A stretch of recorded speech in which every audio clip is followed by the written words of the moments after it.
Right, thank you very much for joining us, Tom. I know it's been a pretty busy year for you. You've had lots of Doctor Who events, also the recent Hornet's Nest Doctor Who audio adventure, and the launch of your brand new website as well. What's it like being on the World Wide Web? Well, it's interesting because it allows the fans to get straight to me, Mm-hmm. and that's fun, and it gives me a few minutes to things to do each day, because quite a lot of the time I can't be bothered going to work. I don't have to work now, and so I do voiceovers and commentaries, and as you know, did the Hornet's Nest for BBC. And occasionally I get invited to events all the time. Mm-hmm. But I mean, of course, I can't always face it, because it's actually quite demanding to be at full throttle for 5 or 6 hours with the fans, which is what is needed. That's usually the deal. Yeah. So this weekend I was at Heidi High Pontins at here in Camber Sands, and there were, I think, 2,000 people there. People from Germany and Italy and America. But curiously enough, I didn't see many old faces. Mm. So I think it's because some people are waiting later in the year. I've agreed to go to Glasgow to do an event up in Glasgow in May, which is apparently a very big Scottish event. They seem very organised. So I make a big effort and go, because that'll take me 2 nights really. Mm. Do you like Scotland? Is it a place you visit? Scotland's got some good memories. I mean, they're big fans in Scotland, but I mean, I've toured Scotland before in plays for the Royal Shakespeare Company and the National, and the last time I was up there, actually some years ago, in Arsenic and Old Lace, that wasn't so successful, but I've got great memories of Glasgow, because in educating Rita, only a 2-handed play, we filled the opera house there for a week. So and also I did Monarch of the Glen up there, further up in near Fort William. Well, the classic series of Doctor Who is making a big comeback with new viewers, thanks to the DVD releases. Now, I know you've recorded a few of the commentaries. What's it like reliving your past stories, and in some cases seeing the finished product for the first time? Because I understand you didn't always see all of the work that you did as it happened. No, I didn't watch Doctor Who when I was in it, and I don't watch it now that other people are in it. But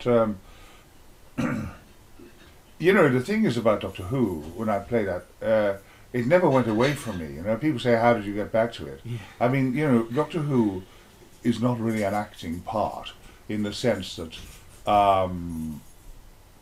it's unpredictable, or that there will be development in the character. Mm-hmm. In Doctor Who, like in James Bond or Sherlock Holmes and John Buchan and those things, these characters are so familiar in the popular imagination that they must not develop.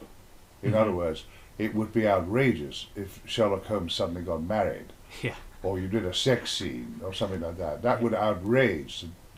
And the same with James Bond. If James Bond was suddenly rather soppy and broke down and wept, you'd say, no, he doesn't do that. Yeah, exactly. And the same when you finally get round to Nayland Smith, all those characters in the past, and the Buchan characters, you get back to Doctor Who. Well, the actors change from time to time, but the rules hardly ever change, do they? I mean, it's hardly ever. Except, while I'm saying this, of course, I'm thinking of what people tell me, that now, in Doctor Who, which I don't watch, things have changed a little bit. And so when I say to people, how do you mean they've changed? The actors have changed, and some of the techniques have changed, but what else has changed? And they say, well, now, he gets to get his tongue down a girl's throat or something. And that really did surprise me. Yeah. Because, when it came for me doing Doctor Who, I didn't have to try for it. Either the casting is good or it's not good. No one has ever failed as Doctor Who. And the last young man, David Tennant, has been the biggest success of all, I think, probably worldwide. And then casually sauntered off and done a brilliant Hamlet and a wonderful Baroun and Love's Labour's Lost. He's a formidable actor, and he has lifted the worldwide interest in Doctor Who, so we all owe it and say bravo to David Tennant. When I did it, of course, it was all so long ago, and I was following John Pertwee, whose style was, kind of sarcastic, nearer to Sherlock Holmes, really, very glamorously dressed, and he was a master of put-downs, and he was terribly handsome, old boy, and he actually had his own kind of Moriarty. I mean, with the Sherlock Holmes comparison there, he had his own Moriarty in The Master as well back then. Yeah, he Roger did. Delgado, fantastic. He was. That was a terrible, terrible tragedy. He was absolutely fine. Yes, it was. There was something Holmesian about John. I mean, Holmes, of course now, I've played Sherlock Holmes twice and failed both times, but Holmes is rather a cold character, isn't he? And now, of course, I see him really as a comic character. Yeah. I mean, there's people say, apart from the fact that you spent some time in India and got ingrown toenails, and also that you've had a mystical experience in the Far East, and that your father was a solicitor, I know nothing about you at all. I mean, that's just comic now, isn't it? Terribly comical. Yeah. And so when I played him, I played Holmes and Moriarty in the same play. Oh, wow. Oh, yeah, and cocked them both up. Because how did you cock them up? Well, because in the play, Moriarty had an operation, a plastic surgery operation, so that he looked like Holmes. That was the plot, you see. So I was able to play both parts. And so it was in Ireland. And the Irish, of course, are not slow to mock actors who've got it wrong. And so when I was on, they'd say, Jesus, is it himself or is it Moriarty? Oh, that's great. And so they couldn't tell. And because they couldn't tell, they didn't know where they were. And it got funnier and funnier. Yeah, I imagine. Anyway, someone else did it later and was more successful than I was. Yeah. Oh, gosh. So I didn't have to try for it. It was just, when you get the casting right in a character who is not going to develop, that's the point we're making, isn't it? The character will always win. The character wouldn't betray the view. Like the Doctor would never, I don't think, be in an overtly sex scene. The Doctor wouldn't murder someone. The Doctor is always on the side of the weak, isn't he? Yes, that's right. Against the strong. Yeah. He's always the heroic character who is willing to sacrifice himself. Yeah, and I don't think that's actually changed. I don't think that element has changed. I hope it has. No, it hasn't. No, you're right. I think that is a fundamental element of the show. I mean, you can't really change the character in those elements, those sort of facets, because otherwise I think that's when you're sort of starting to bark up the wrong tree a little bit. Well, that's right, yes. That's right. So anyone can do it, because anyone can really relate to those broad, benevolent virtues, can't they? That you're on the side of good, that you've got a sonic screwdriver, and that now you can get your tongue down a girl's throat, if that's what your tastes and times being what they are. So, when Barry Letts said to me once, what are you going to do with it, after I'd signed the contract, when I said I don't know, he was a bit dismayed. And I didn't know. It was no use saying I did, because I didn't watch Doctor Who in those days.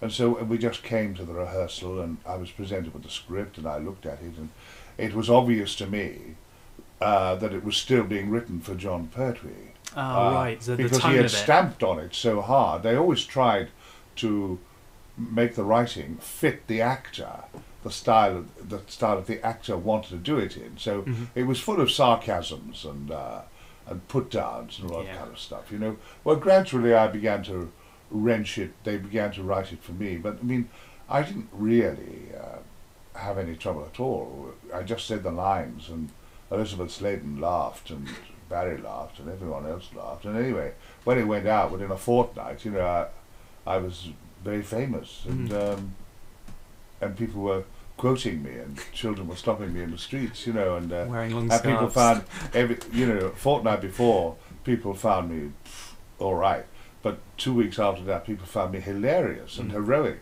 such as the caprice of fame. So that was it. And so here we are. I did it for all those episodes, 178 episodes, and here we are now.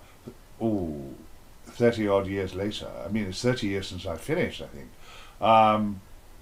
And it's never gone away from me, you see. So I have never stopped being and it never Doctor will. Who. It never will go away from me, because it's the sort of part you do, and everyone's been successful at it. And so the fan love is quite different from ordinary human love, it's very superior in many ways, because the fan love doesn't fade. You know, fans don't say, God, he's old now, and his knees are stiff and he can't run and he's got white hair or whatever it is. Because fans, being a fan is something to do with nostalgia, isn't it? And nostalgia is about the past, it's about usually youth, when we were young. And when you meet the object of your fandom, so if I meet an old football player from the World Cup of 1966, it doesn't bother me that he's stooped and bald, because the sight of Nobby Stiles or whoever it is catapults me back to an amazing event in 1966 when, you know, the whole of the country absolutely gasped in pride. Yeah. And so you think he was part of it, you know, or a great cricket player. When people bring me now their children and they show me pictures of themselves, in fact, I'm going to put it on my website. I'm going to invite the fans to send pictures in. On Saturday, a woman said, look at, and it was a picture of me in a bookshop or something, looking rather tired actually, and there were some little boys around me looking very nice and proud, and she said, this little one with a cap on is my husband when he was only 7. And he's now 44. Oh gosh. And it was a beautiful picture, and so the fans might, you know, it was very touching and very funny as well.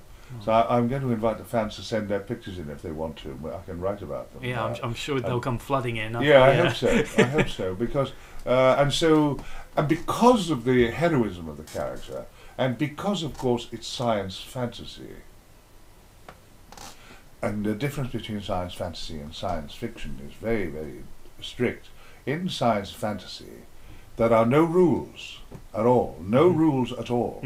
It's really a little bit like, you might say, born again Christianity. You know, there's no theology to that. It's just a warm feeling. You step forward for the hero. That's a good comparison. You step forward for the hero, and the hero is Jesus. So he's the Doctor Who for the born again Christians. And it's true, he can do pretty formidable things, or he did in the past, for his fans, like walking on water, changing water into wine, raising the dead, you know, curing cripples and all that kind of thing. It's really quite formidable. Doctor Who never did those sort of things. And so when you're in science fantasy, you can disappear, or you can make the enemy disappear if you want to, or you run away, or the girl gets separated just to have 2 points of view. I used to sometimes get a bit tired of the fact that they used to finish up mostly with an explosion, you know. Yeah. I hope actually that when the BBC ends, because everything must end, of course, everything has an end, I hope the BBC will be exploding. Television censor. That's right, actually blow up simultaneously and never be seen again. So, you know, when I was there, I used to get rather tired of the explosions. And I used to say, listen, you know, you don't always have to blow things up, you know. We can think of wittier things. And sometimes they would say to me, well, like what, Tom? And I said, well, you know, I think it would be quite nice, for example, if there was a control on the sonic screwdriver, so that when I'm faced with the Daleks, or when finally, you know, I'm going to win them, I said, maybe it's got some kind of very rare pepper. And it fires it, and they start sneezing, you know, and they're left sneezing, you know, as opposed to blowing up. As opposed to blowing up, and Sarah Jane would say, Doctor, that's incredible. How long will it last? And I check out on this kind of pepper, and I say 300 years. And so, and as I come up in the titles, in the background, you can hear them sneezing, you know. And you cut away to the galaxy, and you can hear sneezing and sneezing. Or you could do ones with. You know, another control on the sonic screwdriver would make the Daleks spin like dervishes. Yeah. You know, and then so you keep hearing them saying exterminate, exterminate, and then finally they're getting dizzier and dizzier. Yeah. And you haven't blown them up. But they used to think that was facetious. I suppose I am really rather silly. But those were my ideas for doing it. And I met Elizabeth on Saturday, and we were reminiscing very emotionally about, because we were very close as colleagues. And we have remained, although I hardly ever see her, we have remained in touch, and we're very fond of each other. And she was talking so warmly about those funny days of me putting jokes in, putting funnies Yeah. in, because I felt very strongly that when they said, this is just silly. I said, listen, you don't know where I come from. You don't know what's funny out there. You might know some. Well, you might think what's funny at the BBC isn't very funny in Gallifrey. And so. You were meeting with the fans like head on. This was something that the BBC didn't really do. And I suppose from that kind of interaction, you would know what was funny to them because you were interacting with them, your target audience. Yes, I think actually I used to come back because I was the one who did, I think, the most promotion. I got obsessed with promoting. And so I would come back and the children would tell me what they liked, and sometimes I'd slide that in. But it was mostly that I felt I had to be alien. And aliens, we might consider aliens silly.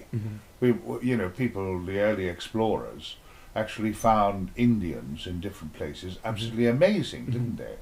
They used to think, well, they're so strange. And of course, the Indians used to say, who are these people? And so that's how it was. Though in many ways, I think that they could have developed more alien things. The Doctor could suddenly have slipped into it. We're very easy technically to do it. A kind of gibberish, and they'd say, "Are you all right?" You say, "What?" "Oh, sorry, I was talking in the vernacular, really, in Gallifrey, and then sometimes we could invent just a kind of 2-syllable word. So you could say, "Inchika," and she'd say, "Doctor, what does that mean?" And I could say, "It means that this is quite a difficult situation and we've got to keep our heads down and go very, very quietly, otherwise we'll find ourselves surrounded." You say, all that in 2 syllables? I say, it's a very complicated language. All those sort of things. Oh, that's great. That, wanted, but naturally, each producer was slightly conservative because no one wanted to be radical. And of course, each producer, each director was responsible to the producer was responsible to the head of the department, and the script editor might be also be rather wary. And they were wary of me, because once I got a grip of this, I was full of these kind of silly ideas. And, writers naturally don't want to have their words changed. Yeah, I imagine they get quite protective over it. Well, they do, yeah. But I mean, of course, powerful actors, I didn't mean that I'm a powerful actor, but plenty of powerful actors, are in a situation to change things. Yeah. Well, you were. I mean, not to argue with you, but you were and you are a powerful actor. I mean, it's. I think when you've got someone as important as you were at the time and as you are now at the BBC in that position as the Doctor, I think they really weren't really in a position where they could really argue with you much. I mean, a lot of what. You knew the character inside out. You still know the character inside out. I was the character. You are the character, basically. So, I mean, I imagine, obviously, it's understandable that they're precious about their work, but you did know that character probably better than some of the writers. Also, sometimes it's also a matter of, you look at a little speech or something and say, I can act that. I don't need to say it. You don't need to say. You see, it's an extraordinary paradox. I don't quite understand this. And maybe the fans who might listen to this will have some views about it. But how is it? It's an extraordinary thing in television. Will somebody please explain to me why it is that the characters never stop talking? I mean, it's like being in a bloody parrot house. Actually, it's funny you should mention parrots, because I had an email yesterday from a parrot protection society who want me to become their patron of abandoned parrots. You used to have a parrot, didn't you? Was it? I had a parrot in a little documentary I made with my wife. Doctor Who on Earth is Tom Baker. That was yeah, the one, that's right. Yeah, yes, 1991. I've still got that. I've got that thing. Why is it there is no such thing as a silence on the television, when in films, you can have 3-minute silences? I think it may be something to do in commercial television, like in commercial radio, that they're frightened of any kind of silence in case people switch off or think it's broken down and go somewhere else. I think it's changed as well over the years. I mean, I was looking back at some of John Pertwee's stories yesterday, and obviously the stories are a lot longer back then. I mean, now you squeeze a whole Doctor Who episode into 45 minutes. I mean, and you're right, it's like bang, bang, bang, bang, bang. There's no pauses. But whereas with some of the older stories, there are those longer sort of only slightly. I mean, you get those kind of like longer glaring looks and the sort of like the things that don't necessarily need to be said. Yes. But in television now, that as far as I'm aware, that doesn't exist. You're right. You know, it is a question of people not stop talking. Yes. I also wanted, but I never persuaded them. I mean, I've always, I'm very used to rejection because my ideas are usually not very acceptable. But you keep trying. But I mean, I wanted sometimes not to speak at all. I wanted sometimes when someone was talking to me and I was listening to them, I wanted actually you could hear my thoughts without me actually saying it. That would be great. So I could be saying things like, I don't know, but anything to subvert the enemy. Yeah. You know?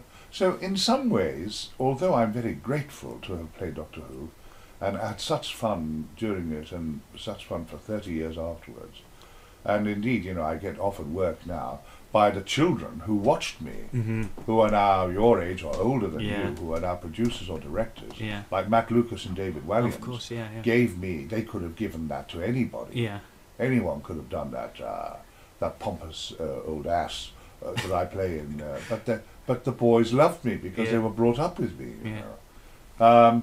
So although I am grateful, I would like to have had a go at doing. I was vaguely disappointed. I'm not deeply disappointed. Isn't it wonderful to have a fire here? I know, it's lovely, isn't it? Isn't it fantastic? Lovely. That's not a real fire either. Yeah. It looks good. It looks good. I know, it kind of deceives you to start off, and it's so that's nice. A very good one. It was so cold outside as well today, isn't it? Yeah. Bitterly cold, yes. I had to stop an old lady in the street and ask her for a tissue, but she didn't have one. Oh. She was all snotty and tearful as well. She shouldn't have been out. She was nearly my age. Anyway, when I look back on Doctor Who, I would like to have done, all those things we were talking about. Yeah. But you can't win them, can you? You can't win them all. You won some of them, though. I won some of them, and also sometimes, of course, there were great collisions. When you're making anything to do with people in an enterprise as big as that, is to do, there's a lot of ego around, isn't there? And people, and tact is not my strong point, apparently. And so people, you've got to be nice and placating. And so I wasn't very good at that because we were always working in a hurry. And so sometimes, I regret when I look back on it, I probably gave some people a hard time, like John Nathan Turner, or not that he was the boss for very long with me. He was in fact the boss for the longest of all, wasn't he? That's right. Finally, but Graham Williams, I sometimes was very impatient with Graham, who was a very sweet man, with a strong will, and he was very creative and everything, but we didn't always agree, and so I think sometimes I made it difficult for him, and sometimes, of course, I was stroppy with the directors because Elizabeth and I knew all the shots everywhere inside the TARDIS, and when it came to the outside shots and corridors and things like that, we knew what we'd done the week before, so I was able to say to a lecturer that because we did that, repetition. With Graham last week, and quite often there were too many words for the length of the corridor because the BBC were very mean with corridors. They're only about 10 feet long, so we had to keep running around. And so in order to get the words in, we used to do a terrible old joke of mine, the BBC accepted. Suddenly I'd run down the corridor, I'd stop and I'd say, "Did you hear something?" And she'd say, "No, I didn't." I'd say, "What were we saying as we came through?" And so we'd say it in a whisper and say, "Come on," and then we'd go, you see. Because you couldn't actually get it, because you'd be past the mic, which is a hell of a fishing rod. So all those little things were kept in and became. I wanted to actually develop someone. Of course, the people love the characters on television, don't they? And in no time at all, people were walking around dressed like me. Oh gosh, they still are. people What? still That- are. that- Yeah, the scarves are still as popular as ever. I mean, it's like, yeah. And they've just, actually, that was one of the things I was going to say later on as well. They've just come out with this new retro Tom Baker t-shirt range and mug range. So people are walking around with your face plastered on Carrying these... mugs. Yeah, carrying mugs and stuff. When I was in America once, there was what they call, they don't call it charades, what they call a masquerade, they call it. Anyway, the curtain went up or something, and about 30 or 40 young men on the stage, all dressed like me, all walking, and I thought rather a peculiar way. I said, what are they said, they're doing you. I said, really? Do I walk like that? Yeah. And then people would say things in a droll way, and I'd say, why are you talking like that? And they say, that's the way you talk. Oh, yeah, yeah. Because apparently I boom or shout or Yeah. whatever it is. Well, the other one as well, I mean, I know John Culshaw's probably the best one with your impression, but it's like people tend to do this impression of you, and I can't do it. I'll put that on paper now, but people always go, hello, how are you? And things like that. And it's got that kind of like, that kind of quality about it, and so many people are doing it. I mean, they've even done it a couple of times on the Who cast. Really? So yeah, it's quite funny. One of the questions I wanted to ask you actually was talking about Barry earlier on was recently on BBC Radio 4's Last Word programme, you said that he was the big link in changing my life. Did you have any idea when you embarked on your first Doctor Who story just how popular and redefining your portrayal would become? No, I don't think so.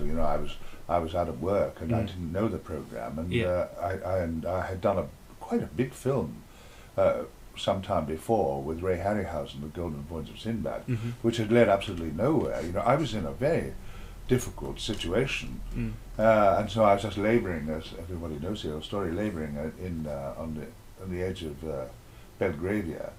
When John, decided, and then when Bill Slater, I made a contact once and asked for a job, and Bill, everybody knows, sorry I'll be very brief, Bill Slater, who's about to become the boss of Series and Serials, had been that very morning to a casting session, and had no ideas at all, because he was only about to take it over. Yeah. He was only invited out of courtesy because Barry had such incomparable manners.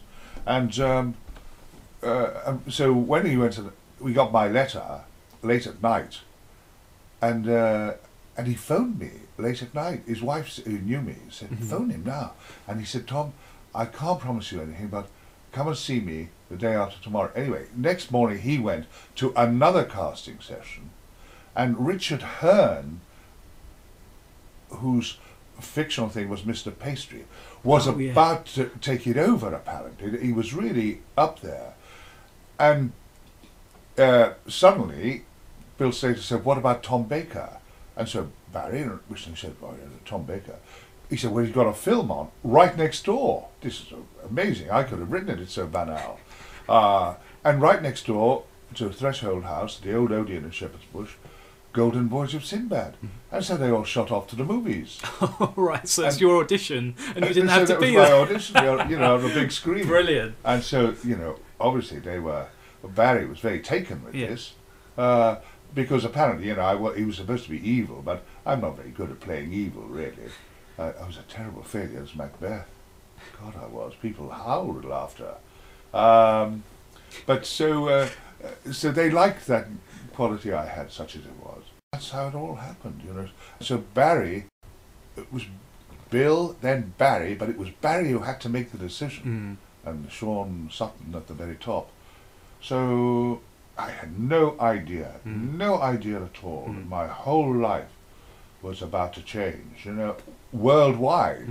I mean, of course, I haven't had all that much success in the theatre, and the films finally drained away. It never bothered me.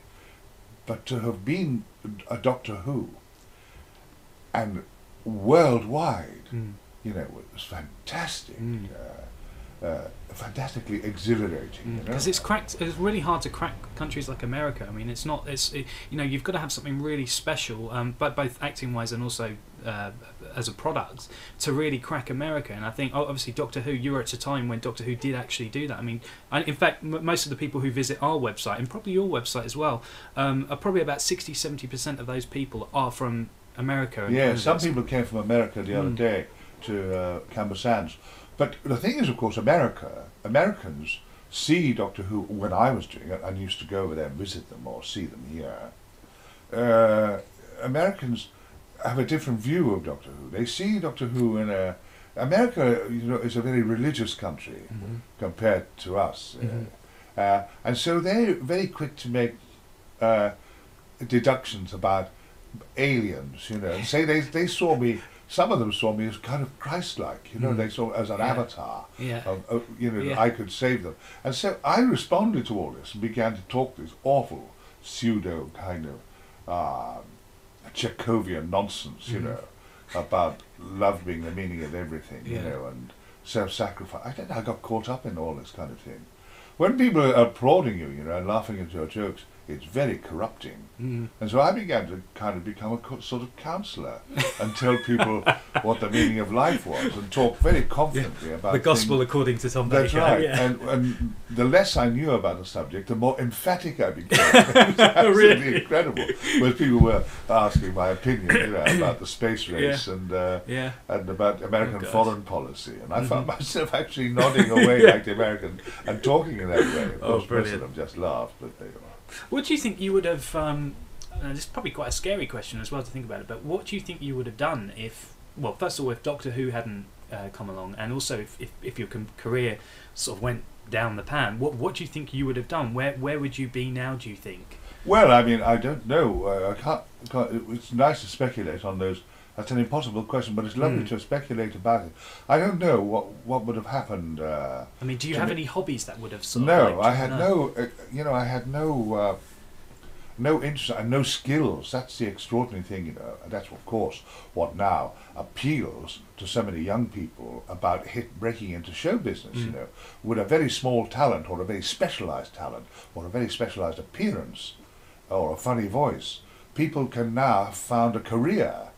Other people may mock it and say, well, they're not really artists or whatever it is. But, a lot of very odd people are now, when they're discovered, that's why those, Britain has talent and all that kind of thing. It makes people dream, doesn't it? Of course, it has always happened in the Depression in America, thousands of beautiful girls went west to become movie stars, because a few did become movie stars. The rest of them became waitresses and were roundly abused by people. Because to be pretty was to be commonplace, and I have seen photographs of 400 or 500 little young boys dressed as Charlie Chaplin outside of cinemas, the early silent cinemas. So people dream in that way, don't they? And when they dream, especially the poor, you see, poor people can only dream. They can dream of going to heaven. The poor, in poor countries, people are more religious because they've got to think there's got to be something else. And they say, life is very shitty here and poor, life is terrible. To which suddenly comes along a guy called Father so-and-so, whoever he is, and he said, no, yes, it's all very well. It's all very well, Giovanni, but in the next world, you are so lucky to be poor, because blessed are the poor, for they shall see God. And they say, blessed are the meek, don't make any trouble, be meek. Blessed are the meek, for they shall inherit the earth. Mark Twain said it'll be very interesting to see how long they hold on to it. But, and so on, you see, they dream. And so it is now, the dreams of the young people are to be on the television. That's right. I mean, when I left my monastery, it was only when I was in the army, not being very successful in the army either, that suddenly I discovered, to my amazement, that I had a capacity to make people laugh, that I had a way of... And so when I was playing a matron, I was very good in drag as a matron. I worked in a hospital, and I played the matron. Of course, I'd always fancied drag, otherwise I think really that's why I went into religion, because I wanted to dress in women's clothes, because vicars are the only ones now who get away. Actually now, vicars are wearing leather jackets and trying to be like other people. But in my day, they were wearing frocks. I mean, what I really wanted to be was a cardinal or a pope. You know, I mean, the Pope has some fabulous gear, doesn't he? He's got all the jewellery as Oh, well. the bling, as they call golden it hat these and days, those lovely red slippers. Yeah. And so I didn't know what would have become of me, because I had failed already in religion, which was a terrible, terrible failure in where I come from. To have been an ex-religious, to be an ex-priest or an ex-monk or whatever it was a terrible mark on you, you know. And you would hear people saying for the rest of their life, he used to be a priest, you know. People say, did he really? Yeah. I said, yes, he reneged on God, you know. And all that stuff we had, many are called, but few are chosen. And all these kind of wonderful, that's why I was so good at Doctor Who, tall stories, I've been brought up on them, you know. Jesus walking on the water, God making the earth in 6 days. Wow, that used to impress me. That was a hell of a 6 days. And in fact, I'm thinking of recording. In fact, I'm thinking of rewriting the Book of Genesis, really. I think I could make it quite interesting, more interesting than it is. And I think I could record it with God as God's diary. In other words, keep it more or less as it is, but you could trim it a bit and say, God, you know, was a bit bored up there. And, you know, he finally recovered from, you know, from Lucifer jumping out of heaven. And then he thought, well, maybe I'll do something else here. And do, man, do you think that would be good? It's nice to see you laughing like that. No, it's true. I'm loving your ideas. I mean, the pepper spray sonic screwdriver. We need to do something with this. Forget this interview. We need to take these ideas and do something with them afterwards. But I think the idea of God talking and saying, you know, I like the idea. He said, and I thought to myself, I know what I'll do. I'll make light. That's it. Yeah. And so I said, and then you put the echo. Let there be light. Fiat lux. Because you could say it in Latin. You could say it in Latin and then translate it. And then the light came, you know, whoosh, all that kind of stuff. And he said, wow, oh my God. I mean, oh yes, I like that. Oh myself. Yeah, oh myself. Oh me. Oh my. I like that. And then he did all the rest of it, you know, and then he made it. And then his terrible disappointment with Adam and Eve, you know. Yeah. And I could also do Adam, you know, Eve. I mean, when that bloody serpent spoke to her and said, do you fancy an orange Cox's orange pippin or a Granny Smith? And she said, why? Why didn't she wake Adam up and say, Adam, there's a snake here. Wants me to have one of those fancy apples that God told me not to have. Good. And it would have changed, but she didn't. She had a bite. And you could hear her take the bite. And when she takes the bite of the apple, and you hear God go, oh no! Anyway, enough of that. Gosh. You must have another question. Oh gosh, I do have another question. Oh gosh, I'm trying to wipe the tears from my eyes here as we talk. Going back to Doctor Who again, was leaving a difficult decision? Were you sort of tempted to stay for just one more season, or did you feel it had come to a natural end? I mean, were you scared what was going to happen after? No, I wasn't scared about what was happening because I was confident something would happen. But I didn't get on very well with John Nathan Turner. Later, when he was finished with it and we were older, I got on very well with him and his boyfriend. We became quite good friends. And I spoke at his funeral because, as you know, one of the reasons why my career has kind of hiccuped is that people who've employed me have often died shortly afterwards. So directors... It's not a curse or anything. Well, the curse of Tom Baker. Yeah, I had to tell someone once. I said, are you sure you want to employ me? He said, yeah, you'd be very good. I said, it's just directors who work with me sometimes die unexpectedly, some of them in agony, not long afterwards. So I didn't like John's ideas about how to do it, and he was getting too many people in, and I thought the formula couldn't be shared with that many people. So when I said to him, I think I better call it off, he was very glad and relieved. My reservations about John were, of course, I thought borne out because he replaced me with, of course, an excellent actor. No one has failed as Doctor Who. But the extraordinary choice of Peter, whom I admire greatly, and is an all-rounder. He's much more all-round actor than I am and can sing charmingly and all that kind of dance. he already had a fictional identity from another series. Oh yeah, the Vets. that one, yeah. So when he came on, it seemed to me that children were saying, "That's not the Doctor, that's Tara or something," you know, from the Vets. So Peter had he overcame it because obviously. Anyway, those are the sort of things I didn't like about John's judgment. So I offered my resignation. He accepted with alacrity. But it was very hard to miss going to rehearsals. You know, I stayed so long for several reasons. Really, I suppose I was very successful and that was very agreeable. It was just such fun, you know. And I'm still in touch. I mean, I wrote to Mary Tam this morning on email. I love email, absolutely adore email, and she is very funny. Mary Tam, you know, Elizabeth Sladen. All the girls were funnier than they were allowed to be. Actually, I scandalised. I scandalised somebody in Monarch of the Glen. Susan Hampshire said to me, "Tom, are you know, she is the sweetest girl who ever drew breath." She said to me one morning in makeup, she said, "Tom, are you enjoying playing this Donald MacDonald character?" I said, "Well, yes, sort of." "Oh, Tom," she said, "I mean, you'll be so..."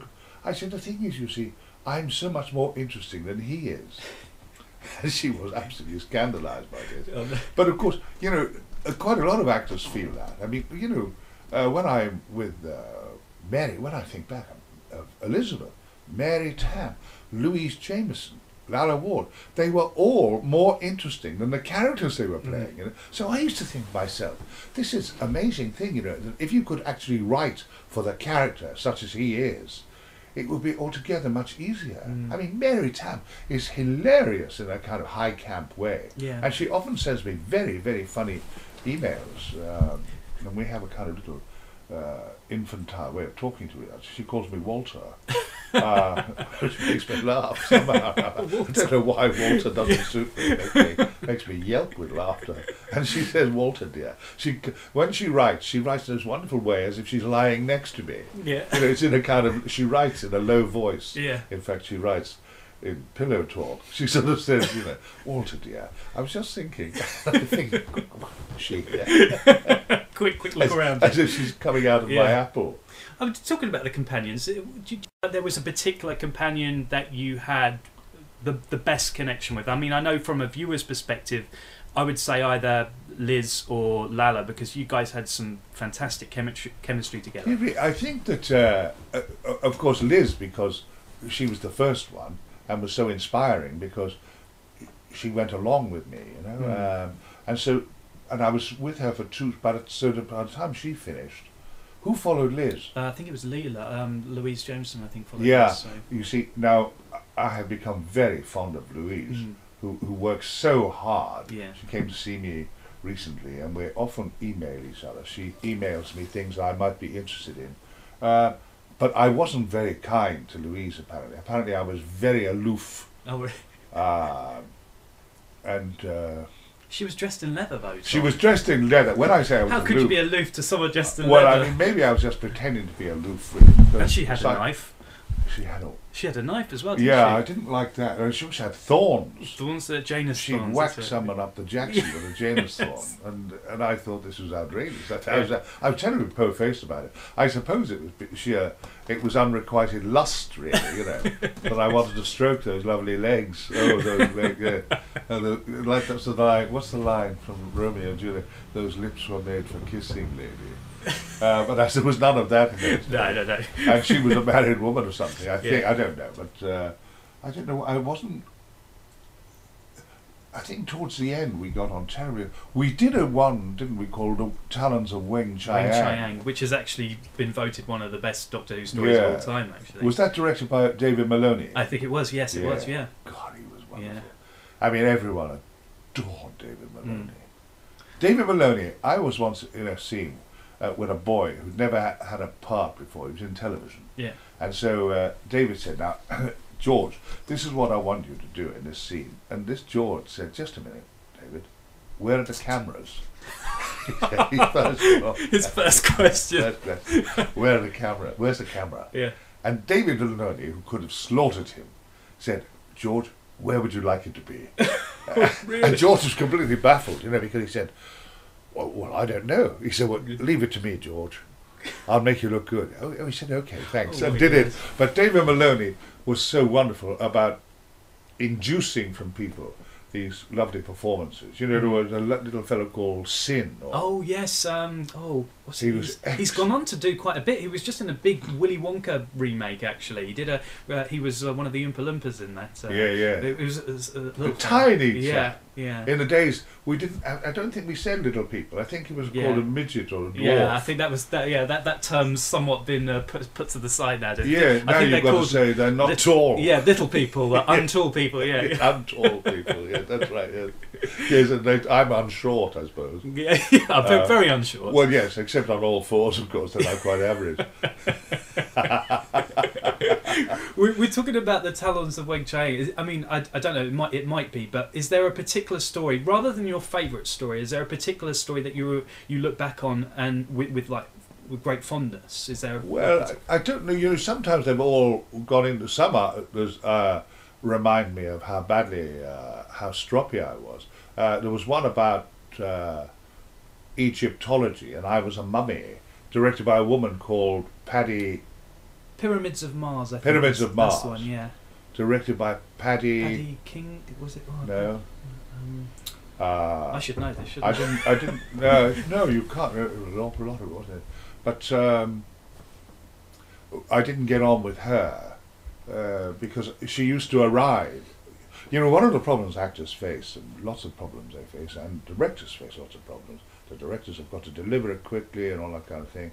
Producers leaning down there, and the PA, but directors stay up all night. Conscientious directors are up all night, Mm-hmm. and they're looking at a script, and they're walking up and down in their room, and they're making notes. And so when they get down there in the morning, they're shattered, even at 8 o'clock, as they're turning over. And suddenly they say, "Now, in this scene," and then Tom Baker says, "Look, Frank, I think," and he said, "Christ, Tom, give us a break."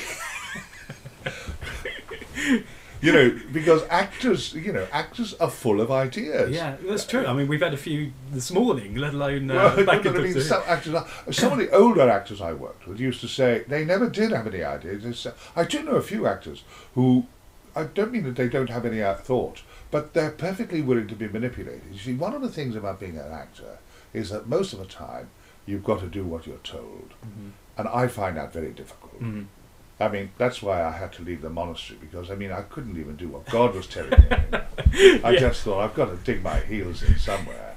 It just wasn't on. Yeah. So then I was kicked around in my monastery. Then I went into the army, where everyone kicked me around again in training in the army. Although in a way I liked it, because it was so theatrical and I knew there was no malice in it.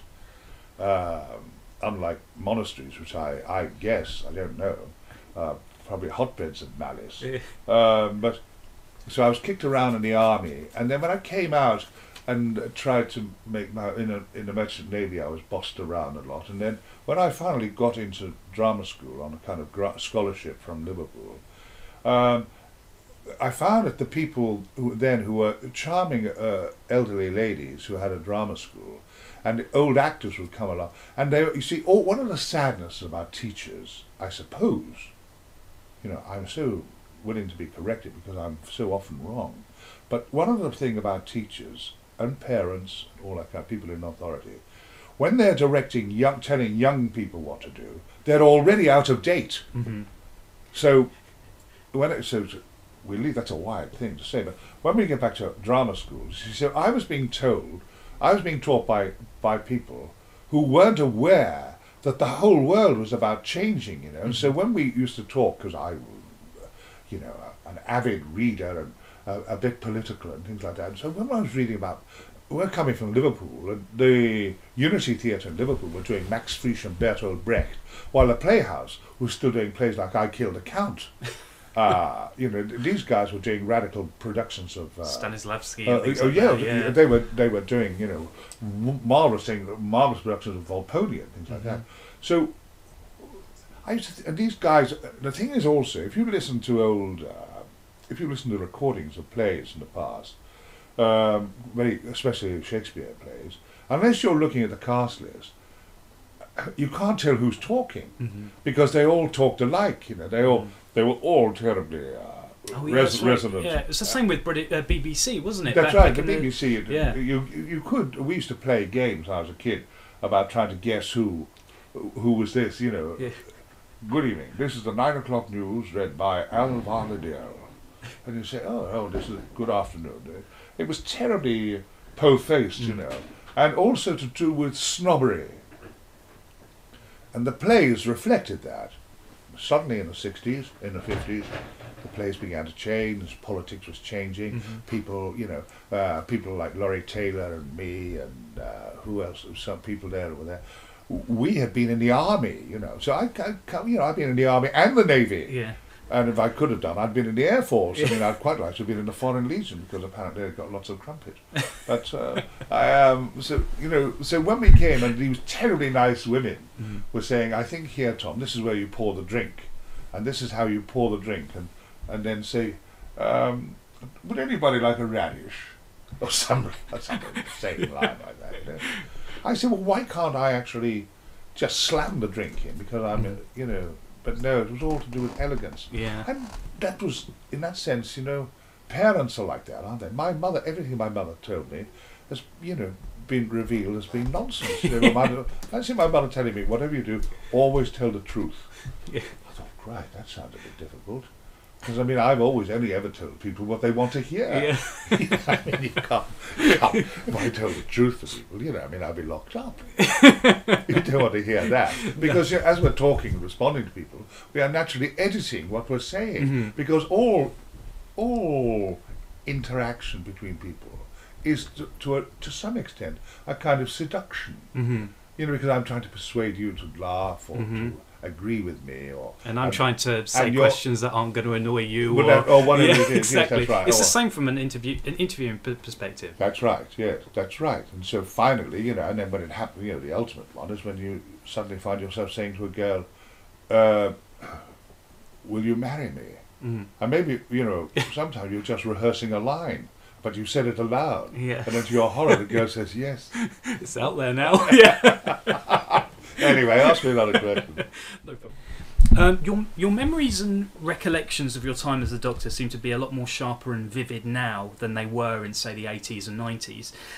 Well, that's because I've been asked. I know, you're so many questions. Asked, and also because I've learned more, you know, because people tell me about it, and also because when I say I never watched Doctor Who, of course, in the last few years, I've been obliged to watch it because we've got this thing now where the actors, especially the old ones, they grab us while we're still alive to talk about.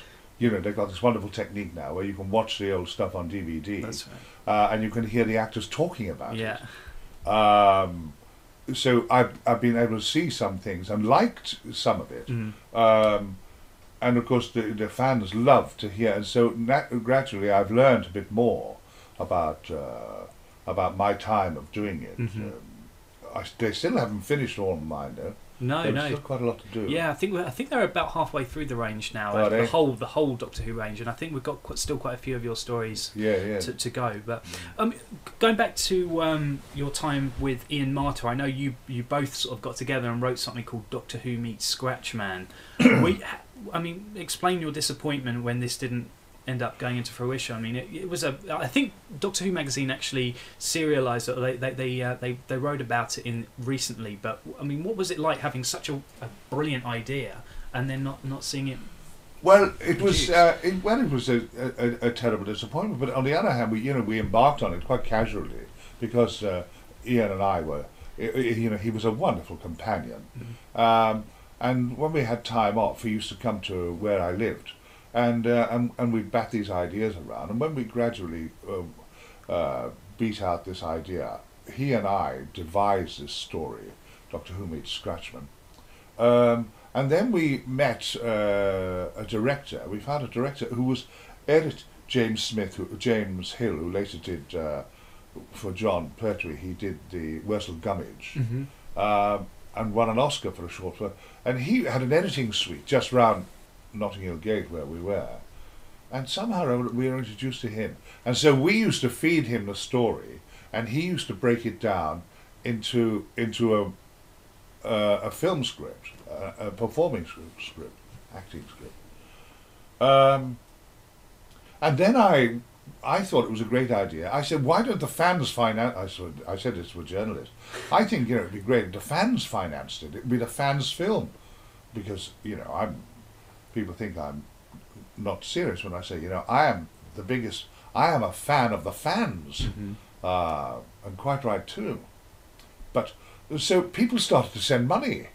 Oh, really? I didn't know about this. Oh, God. I didn't know you couldn't solicit money. Yeah. So people started sending little checks to the BBC. Oh, God. And then someone said, listen, Tom, we've got no mechanism, we can't do this. And so things were sending back saying, Doctor Who, Tom said, it's very kind of you, but that's not the way we had to do it. You had to form a company and everything like that. And James Hill liked what we did and did it. And I don't know whether Ian left, because I've been so careless in my life about souvenirs of Doctor Who. I've allowed myself to be begged off. The charities begged everything off me. Yeah. So I've got nothing left. Oh. I mean, I could have had 700 copies of the first Doctor Who magazine at the end of the day. Oh, there was still a bootload of it, and I didn't. And so I don't know what happened to my copy, or whether Ian Marter left one to his wife and children. It'd be very interesting to know. Or whether James Hill, he must have left a copy. He had a partner. I don't know where it is. Or whether now it was very funny. I don't know. There were some fantastic bits in it. We were pleased with it. We didn't get on all that well with James, actually, because he was rather a chilly, reserved sort of person. But he liked our idea, and he was, we didn't know any directors. I suppose, in a way, what we should have done was sell it to the BBC. Well, this is actually almost going to go into my next. This isn't really a question; it's more of an idea, so we can sort of chew through this one together. But obviously, you've had the success of your Hornet's Nest range with BBC Audio, which was fantastic. Now, I know that and this is probably a question you've had a few times before, but Big Finish is a huge Doctor Who audio company. What about the idea of maybe, with whatever ideas you have with Scratchman, maybe doing something for Big Finish where you could maybe serialise some of your ideas? I know you think some of them are crazy, but they're brilliant ideas, some of them. How about like writing your own Doctor Who stories and starring in some of your own Doctor Who stories?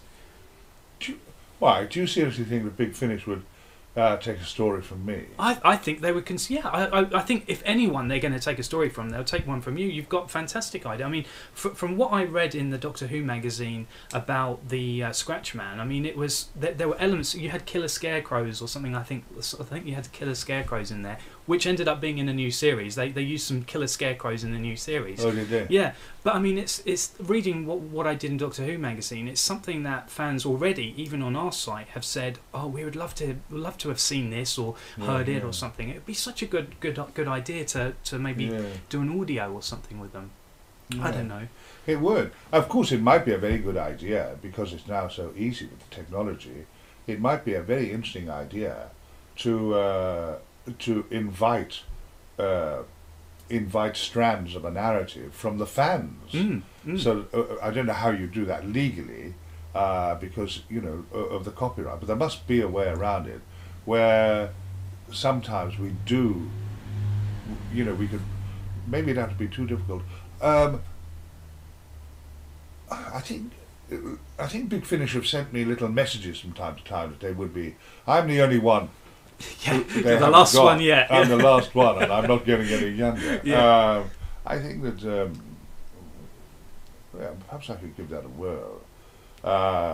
Because, I mean, and not to interrupt you, but again, just to back this up a little bit more, we literally have thousands and thousands of fans saying how much they would love to hear you in Big Finish or a Big Finish adventure. And I know there are other Doctors, but it'd be great to have something with you, with them as well. And I'm not connected to them, so I'm not on commission or anything. From a fan's perspective, it would be brilliant to have something It's like a well-established company. Oh, it's so well established. Yeah, I mean, it's the only company that the BBC have officially licensed to make Doctor Who audios. But a lot of the people who write them now were fans, you know, and are actually writing for the new series now, like Dalek episodes and things like that. And it's just a wonderful way of having a lot of the creative stories from fans and even from some of the people connected to the show as well. But it would just be really good. It would be so amazing to have Scratchman as an audio adventure or something like that. Yeah, yes. But I don't know. Hey, maybe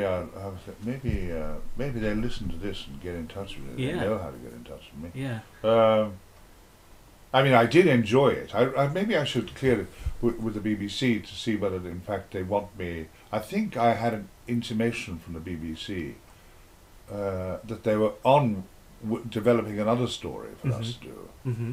Because they also know, of course, how keen I am to work with Nicholas Courtney. Oh, yeah. And Nicholas Courtney, you know, his health hasn't been very good in the last few months. I know. And it would be wonderful, a real coup, to get a story with him in, because of all the actors I am acquainted with, Nicholas as a supporting actor is the most loved of all the characters.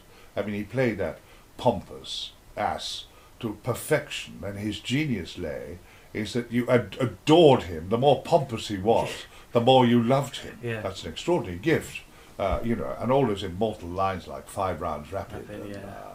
And he was the one who put the joke in, you know, when they said that, you know, daft Sergeant Benton said, it's the Prime Minister, sir. And so he picked it up, and it was Nicholas who put that joke in and said, yes, madam. He was the first one who did that. Yeah, he was. And he was killingly funny. And Nick doesn't know, you know, Nick's genius. He's got a very dry sense of humour. It is, and also he... but he doesn't always know how funny he's being. Yeah. Because sometimes he is very pompous. Yeah. And he uses words like adumbrate. And, I don't think I've heard that one before. well, he says, you know, I just adumbrate a few points here. He talks in Latin occasionally, yes. He's always saying, you know, carpe diem and post hoc ergo propter hoc. And I say, really? What does that mean? Nick said, I don't know really, but It sounds I good. think it sounded good. It just, I think Nick Courtney is tainted by education. Possibly. You know, so he's so proper and old-fashioned in that way. Yeah, he's a darling. You know, and I get some of his friends like Stuart Money and Michael McManus and people like that. Stephen Scott, they send me emails and say he was down at the stamp centre the other day and apparently only lasted a couple of hours before he had to go home. So I think about the Big Finish. Yeah. The Big Finish sounds terribly ominous at my age. Yeah, Big Finish, yeah. Say, Tom, yes, Big Finisher on the phone. I said, really? I tell them I'm feeling fine. It's the time, yeah. The big shining light that we were That's right. talking about. I'm fine. Well, the next thing I want to talk to you about is Doctor Who products, because you've probably seen this. This is your... This is now presenting Tom his Doctor Who action figure. Right. The question I want to ask you is, how is it seeing your face immortalised in plastic? Well, I'd much rather it was actually in marble. But, I mean, I have to settle for plastic, you know, being quite modern. It is extraordinary, and I suppose, in a way, kind of gratifying, yes, that, because having been brought up a Roman Catholic, I was, as a child, very into statues. Yeah, yeah. And I never dreamt that, you know, there are more statues of me around the world than there are of the Sacred Heart. It is extraordinary, isn't it? Yeah, so it gratifies me. I think I would rather see a larger one. I don't know why no one's come up with... I've got a larger one right here, actually, as we have it. So it's right there at the bottom. This is by the company who made Lord of the Rings. It's a company called Weta, and you're in polystone now, so it's not quite marble. We're kind of halfway there. We're moving away from plastic into harder products, but this is in polystone. It is a lot bigger. It's about sort of that sort of size, you know. So it is a lot bigger, but. But yes. I think they should actually explore the idea of making me into garden furniture. I mean, you know, it'd be quite nice to see... pointing. That's right, pointing and his sonic screwdriver, or just simply sitting on a bench or something like that. The children could enjoy that. Or Weather Vane in Sherlock Holmes' Deerstalker or something. Well, something like that. Because, you know, there's a marvellous market in that kind of Naffer armour, isn't there, really? I mean, you know, Well, I mean, if it's artistic, it's called Michelangelo, and if it's garden furniture, it's considered naff. Yeah. But I like my wife doesn't like it. I like dwarfs and gnomes and things. Gnomes. I do. I like you gnomes. like them, do you? Well, I do like them, but I said to my you know what people can't we can have say, a gnome? Well, I said, you cannot have a gnome. So I don't know really. I mean, if I could find a nice little gnome, I've got a hare. She said, "Oh, that's artistic. I've got a hare at my bedside table, a full-sized hare." Well, like the rabbit. Like the rabbit, yeah. Yeah. I like hares. I like that. There's a wonderful picture in the Mail this morning of hares boxing. They're mysterious creatures, aren't they? They do actually box, don't they? And it's something that they share with kangaroos of all things as well. Both kangaroos and hares actually box. They do. Yeah, they jump up and yes, that's right. I've seen it. I love being on. In fact, I wanted to stay in Australia because of the wombats and the kangaroos. But I didn't think that was a good career move. Yeah. So I came back. Yeah. Actually, that links to the Lord of the Rings thing as well. Because were you? Is it true? Because this is the rumor, but I don't know if it's true. Were you offered an audition for Lord of the Rings? Well, I had an audition. I had an audition, and they asked me in a way. They said, if we offer you this a part in it, will you go to New Zealand for 2 years? At which, I was on my way through the door. I said, what? Get off. Yeah, I'm not going anywhere for 2 years at my age. But they could have, if they really wanted me, they could have then got in touch with me and said, look, well, you wouldn't be there for the whole 2 years, or you could fly back, or whatever it is. But the other thing is, to be fair, I'm so glad everyone had, and it's made Ian McKellen into a world star, and that's fine. I'm delighted for it. He's a mighty actor and everything like that.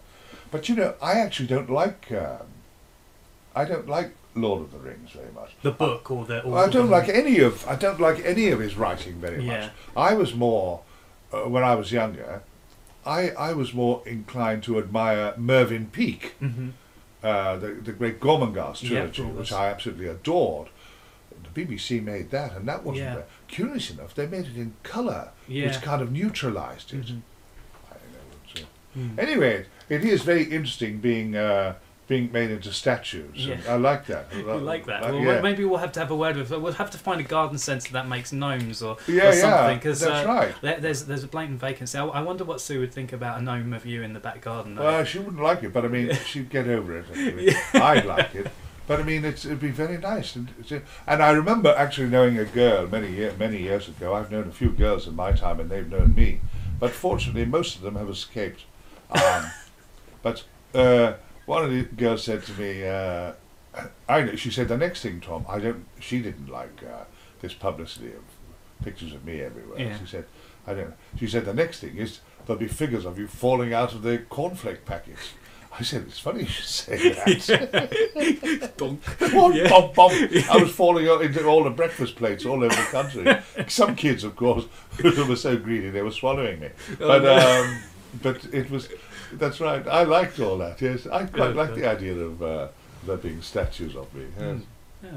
Yes, it gives me a lot of pleasure there. Yeah. And as for it's quite difficult for me to sign people's jerseys. People bring me woolen things. I think, how am I supposed to sign that? Yeah.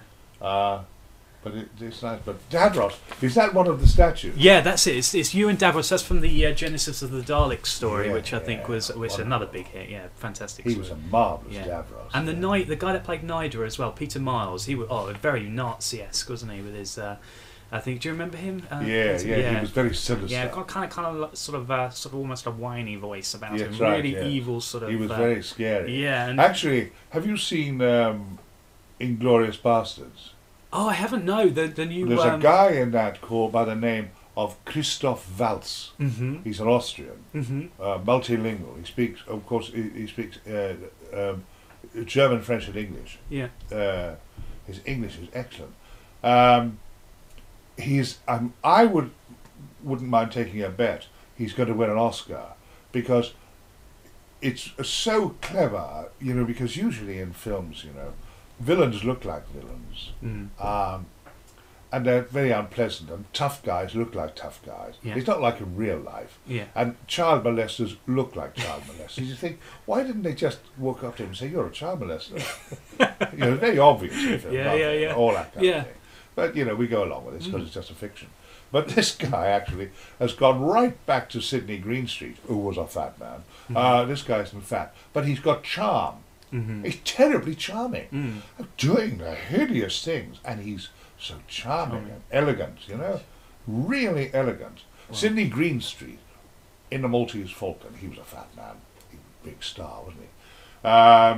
And so when Humphrey Bogart was insulting him all the time, he wouldn't be insulted, you know. So when someone said, "You great big fat slob," Sydney Greenstreet would say to his husband, "I like a man who knows his own mind."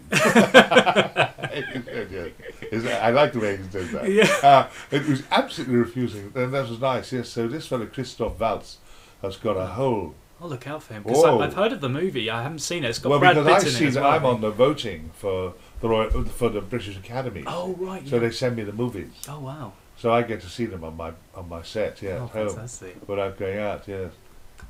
Even Avatar. Oh, you saw it. Now, have you seen it? You haven't seen it in 3D? No. My wife went off and saw it in 3D, but Gosh. It was amazing in 2D.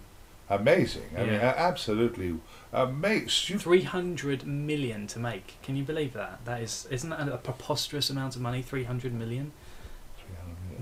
300 million. I think $300 million, but it's still a lot of money. It's crazy, isn't it? When you it's a marvelous. I mean, it's a silly story. Yeah. But who cares about that? Life is a silly story, isn't it? You're born. It's the visual element, isn't it? It just blows you away. Fantastic! You just think, isn't it wonderful? Yeah. I thought they missed a trick.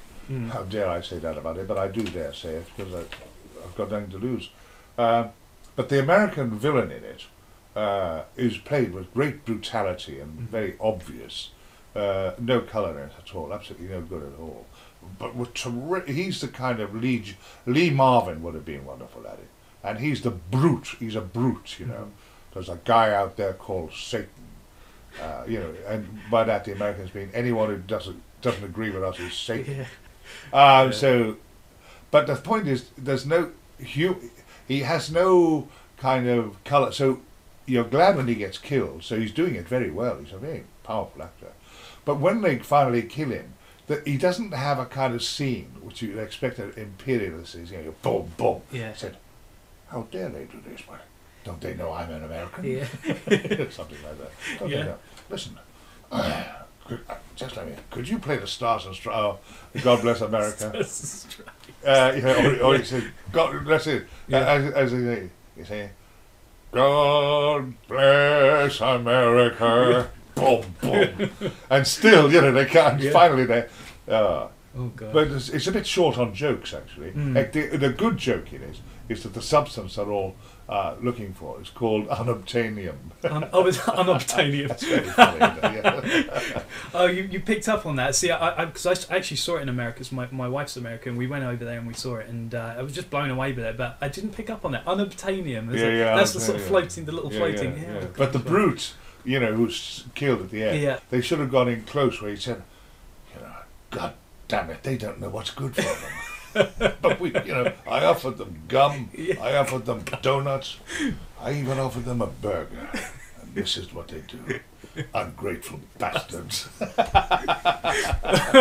I mean, the guy, it's anyway. But it is, of course, it's going to revolutionise everything, isn't it? I mean, now that technology, he's waited and waited, and presumably experimented with it. Yeah, I find it almost unbelievable that all the creatures are computer generated with actors' faces on them. Yeah, is that right? No, that's exactly right. Yeah, I must admit, I'm completely blown away by your, and this isn't being ignorant, but your knowledge of technology. I mean, I saw you had an iPhone. I didn't think Tom Baker would have an iPhone.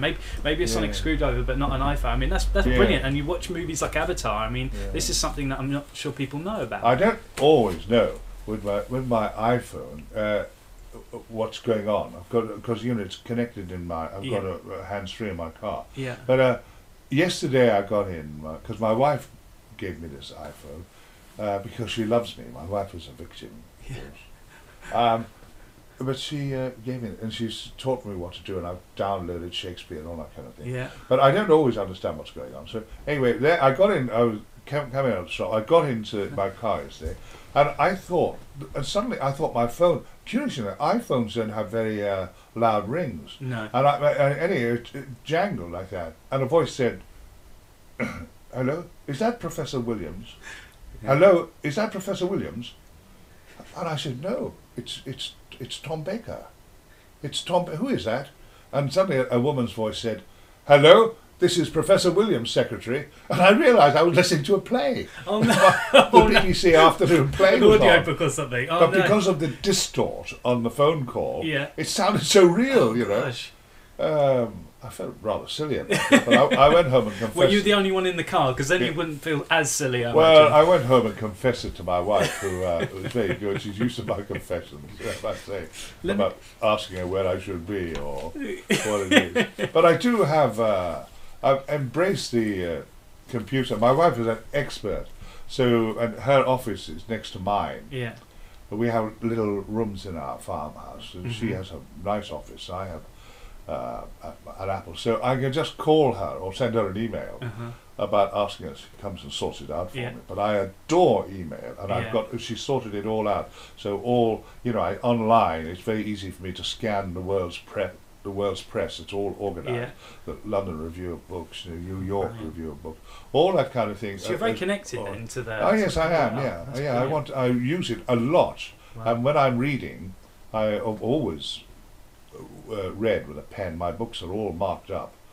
I remember somebody telling me years ago, never write in a book. Must have been a teacher who told me that.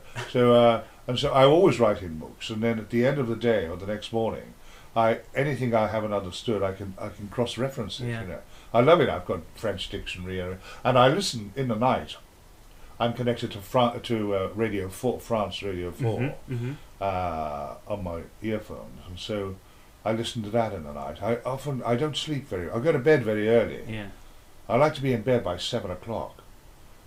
Really? So Yeah, before the news. I can't. Do you know there are people actually who sit down to dinner with a glass of wine and everything, and then put Channel 4 news on? Uh-huh. That's asking for your dinner to be It's spoiled. depressing, isn't it? It's very Utterly depressing. depressing. Yeah. And anyway, Yeah. by the time 7:00 news, if you're a news hound like I am, I read a lot of papers and read online. I've read it on the Daily. Sometimes the evening news, you will have read it in the Daily Mail Mhm. 12 hours earlier. Yeah, yeah. So Yeah, it's a big rehash, isn't it? A lot it of is it a big seems, yeah. rehash, yeah. Actually, I quite often watch Sky. I like the brashness of Sky. Mm. That shameless brashness. Oh yeah. gosh, yeah, we've had a couple of stories from Sky in the past week. Their interviewing technique is so harsh as well. They really cut for it. I mean, they have people in tears on their show sometimes. Yeah, well, they like, but Tears is good Tears is good it's telly, drama, isn't it? Yeah. Yeah, it's drama. Yeah, yeah. Yeah. Apparently, they even slap babies. I wouldn't that's put it what past I've them. Yeah, yeah. This is the last of the products I'm going to show you. This is the this now this isn't obviously related to your doctor, but this is the sonic screwdriver from the new series. So just talk me through what your views are on this compared to your. I think you had quite a big one back in the day, didn't you? Yeah, we did. The thing is, it was very comical, wasn't it? Because when we got trapped, Yeah. I used to whip out my sonic screwdriver and say, "Don't worry, Sarah Jane." Yeah. I said, "Gosh, this is very difficult. Even a sonic screwdriver can't deal with this." Yeah. And so then we'd talk, and she'd be more and more frightened, and she'd say, "Try it again." And so I tried again. This time it would work. Oh, no. So there were wonderful things about it. Yeah. You see, it mustn't be a magic wand, must Yeah, it? no. It's the thing is about the sonic screwdriver. This amazing piece of technology is it frequently, in order to provide drama, it frequently must let you down. It has to. Yeah. Yeah. So, someone Yeah. like someone going to buy a Bentley car or Yeah. a Porsche, Yeah. and he drives it out. Drives it out of the garage and goes around the corner and he goes. Boom, boom, boom. That's odd. And then Sarah James saying, "Why?" He said, "Well, I've just paid £180,000 for this." Yeah. She said, "Well, actually, there's no petrol in it." Right. Okay. Well. Yeah, there was that classic scene in Doctor Who where you tried to use it to open a door, and I think you said even the sonic screwdriver won't get That's me out right, of we this used to one. do Yeah, that. yeah. But they never did it. I never met anybody. They wouldn't let me do things like I wanted to do. so naturally I resented it. Yeah. But I said, I wanted to use it, to be able to look into people's mouths, because some of the villains, I'd say, where has he hidden the clue? Yeah. And it'd be in a tooth, and I'd say, and then read what it said, the actual formula was written on a tooth, and it could be an enormously long formula, which couldn't possibly be written on a tooth, Oh, gosh. That's right. In fact, you'd say, what does it say on his tooth? She said, did you see something? I said, in the beginning was the Word, and the Word was God, and the Word was with God. I said, God heavens, that sounds like the book of Genesis. She said, maybe it's in code, Doctor. It was. Do you know? Once when I was walking around in Notting Hill Gate, a bus stopped, a charabanc, or what do you call it, coach, and all these children jumped off, all hysterical, and surrounded me, were holding my hands, and the teacher was taking photographs of them like that.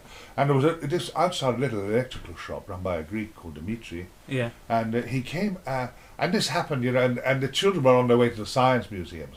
Anyway, they adored me, and they were crawling all over me like kittens. I suppose it was a very sweet sight, but I was used to it. Anyway, the teacher finally got them all back on, and they were all shouting, "We love you, Doctor. We love you. Don't we love? Yes, you love Doctor Who. We all adore him." And so off it went, you see. And as I was turning away, there was Dimitri, this little Greek guy, and he said, "Oh, Tom, that must be absolutely amazing, to be known and loved by children like that." I was watching that happening, and I thought to myself, "Who knows Dimitri?" And I said, "Oh, Dimitri, I know you, Dimitri, and your wife knows you, and your children." "Yeah," but he said, "I'd like to be known like you, Mr. Baker. I don't want to be just Dimitri. I'd rather be Doctor Who." So it was amazing, an amazing feeling, isn't it? To be a children's hero. Oh gosh, yeah. To be absolutely loved by children. Adored, Adored by children and trusted. I could knock on any door where there were children, You did that once. I did. It was to watch an episode. I did it to watch an episode where I was being drowned by a villain, and it was incredible. This instant access. I suppose actually, it'd be interesting to ask the mighty David Tennant. It maybe is one of the few parts left which still applies, doesn't it? You see, now when I was in France, of course nobody knew me there, so if I smiled at children. And I like children, women would do this neurotic thing that they often do. But still around here, people still give me their babies to hold, Or they say, it's an instant trust. It's absolute instant trust, which lifts you on a pedestal, because nowadays we're in a terrible state of anxiety where men of my age cannot say to little children outside ice cream shops, "Do you want an ice cream?" Yeah. Or give a child a It's sweet. a terrible time of distrust at the moment, isn't it? I mean, obviously the horrible, ungodly things that are happening to kids around the world at the moment as well. But only that we've only just heard about within the past 20 years or so. Yeah. To be able to just pass over your child to someone is shows so much amazing, trust. Absolutely so amazing. it's funny how that's followed. Yeah, it really is. And of course, quite a lot of the quite often it's quite nice to be stopped and received by old ladies who say, I remember an old lady I used to cruise outside John Lewis's in Sloane Square, and I used to go down and into the ironing board department, so I could pull crumpet. Yeah, I mean it was crumpet of a certain age. It was a specific department then that you were honing for. Yeah? Yes, it was. Yes, I thought that was the one thing. So I can talk about. I can talk about Brabantia ironing tables all day. Yeah, I used to actually sometimes, for a laugh, I'd carry my bag around, and I'll be talking about ironing. And people say, "Really? So are you very keen?" Oh, I said, "I'm obsessed with ironing. I've got several kinds of. I've even got a gusset iron. Because I like everything to be absolutely perfect. And you don't want to be walking around with a crispy gusset." I say, so I'm never far from my Rowenta. And they say, "Really?" I say, "No, do you want to see it?" And I'd get my iron out, That used to cause a sensation. And in no time at all, I was in flat number 3 in Cadogan Gardens. But I do remember a woman, an elderly, a very distinguished lady. She saw me and she said, "Hello, dear." And I said, "Hello." I was used to it. I said, "Hello." And she said, do I know you, or am I going dotty? And I said, "No, you may know me." She said, I said, "Have you got grandchildren?" "Oh yes," she said, "that's it. I've watched you with my grandchildren." She said, "I knew you were something special," she said, "because as I saw you, my titties began to tingle." And I said, "Really?" She said, "Yes." It was absolutely marvellous. Oh my God. And so all over the country, I used to make Granny's titties tingle. That is the new thing you've got to put on your grave, Tom. You've got to have that on your grave. He made titties tingle. We've got a couple of quick questions for you, as I say. So right, so these are quick ones. So you just fire these off. What's your favourite kind of music? It's quite hard, you know. I don't listen to much music, actually. I listen to, I follow, of course, you know, I like listening to Mozart and Beethoven and all those classic things that I've got lots of, and I listen to them. But I don't listen to an awful lot of music. I like film music, not like Anthony Hopkins, just the film music, although I do admire that. You can always tell film music, can't you? But I like music from the old musicals. I love Judy Garland. Yeah. I absolutely adore Judy Garland. Yeah. Singing "I've Got Rhythm" or "I'm Nobody's Baby." Yeah. I like all that, the way she can do all that. And I watch old musicals. I love Fred Astaire and Judy Garland particularly, and I love Gene Kelly. Yeah, yeah. I just absolutely adore Gene Kelly. Yeah, so it's musicals I like very much. Yeah. All right. But not religious music or anything like that. Yeah. Religion. You probably had enough of that. Yeah, early I've on, had. didn't you? Yeah, I've had enough of that. Yeah. What really pisses you off? What really sort of gets you angry? Well, I mean, lots of things, lots of little things make me angry, don't they? I mean, I don't like.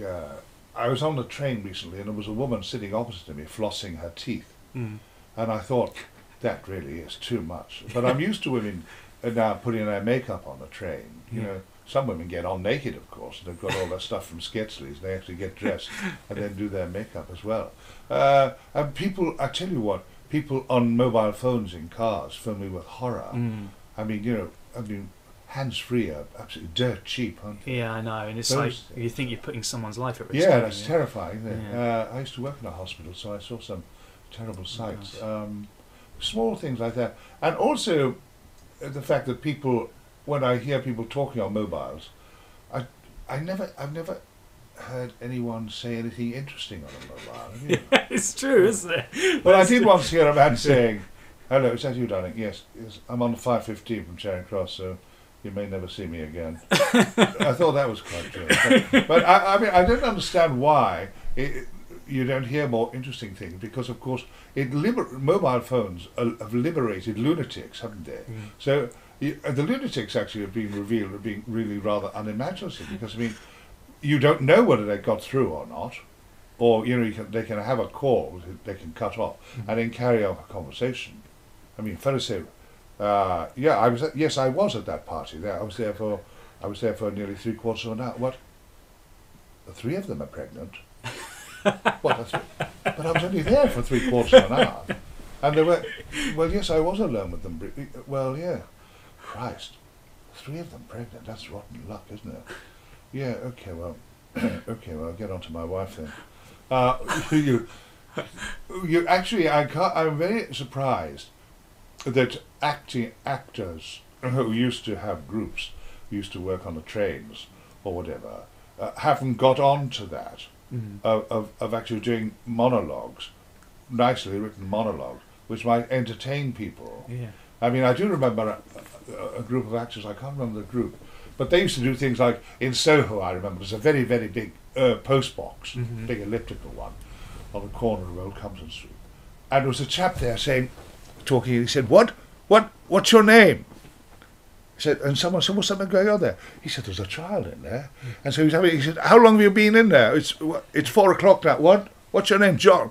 What? It was the post. And so anyway, the public space gathered round while he was talking to this child in the thing. And he had worked it out, you know, about speaking and listening and the information and how the child had got in there and where the child lived and what his phone number was. So finally, when the crowd was all gathered round, you know, 15 people or something. He got the thing. He said, "Okay, I'll go," because in those days he had to go off and find a phone box. Yeah, yeah. Not now. You see, to drive a narrative now in a film gosh. is a doddle, isn't it? Because people are on the phone, and now thieves and villains. You don't need to see the same person following you. Because someone outside a jeweller's shop in Knightsbridge can say, "Charlie, there's an old cow in here, just bought a fantastic Patek Philippe watch. She's leaving now, okay? She's going towards us, yeah." And then you cut to the other guy, he says, "Okay, I'm watching her now." And then, the woman gets home, and the car draws up behind, he says, "Okay, I'm here." And so these tools now can speed up drama, can't they? Yeah, no, it's like exposition. You can get it done within like 5 minutes, can't you? Absolutely. 5 seconds. Absolutely, on mobiles. So you would think, actually, in public places, you might hear an interesting conversation on a mobile. But you don't. It's only in the movies. It's only in the movies. That's right. Do you believe in ghosts? Well, not really. I don't believe in ghosts, but then I wouldn't. But I'd like to believe in ghosts, because I hope that they do exist. Because after my death, which can't be long now, I'm 76 now. But when I die, I would like to come back and haunt a few people. I really would. A few actors I've worked with, yes, a few directors maybe that are still alive. Yeah. So, yes, I think I would like that, to come back and frighten the hell out of a few people. I won't say any names now, because you wouldn't believe the people I want to haunt. Well, as long as I'm not one of them, that's okay. Which famous dead person would you have liked to have met? Oh, I think I'd like to have met Mark Twain, or I'd like to. Lots. I'd like to have met Oscar Wilde, and I'd like to have met garrulous old George Bernard Shaw. He was so funny. Lots of people. Yeah. And which famous person that's alive would you that you haven't met would you like to meet? That's a nice little question, straight off. I don't know, really. I've met quite a few well-known people, yeah. I nearly said Joanna Lumley, but I've met her on more than one occasion. Well, I'd quite like to meet Shirley Williams, because I was once mistaken for Shirley Williams. When my hair was long and rather unkempt and not white. I remember I was going into a studio, and a man came up to me and he said, "Excuse me, could I just have a word with you?" So I said, "Sure." I was feeling very benevolent, really. And he said, "I'll never forgive you for what you did to our grammar schools." And I said, "What?" He said, "I'll never forgive you, and neither will my wife forgive you for what you did to our grammar schools."